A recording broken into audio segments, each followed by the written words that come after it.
Hi everyone, in front of me I've got Xiaomi 13T Pro, and let me share with you how to check the serial number of this device.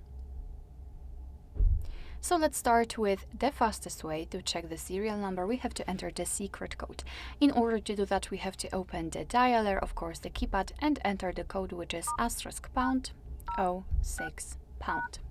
And as you can see at the very bottom of this pop-out window, we've got the serial number of this device.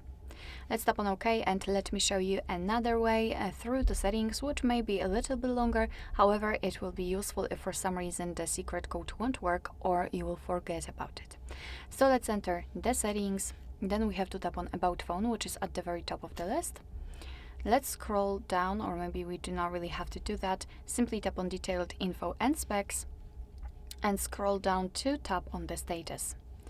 Now let's scroll down again and tap on the model. And as you can see, at the bottom we've got the serial number of this device. Alright, so that will be all. Thank you so much for watching. I hope that this video was helpful, and if it was, please hit the subscribe button and leave the thumbs up.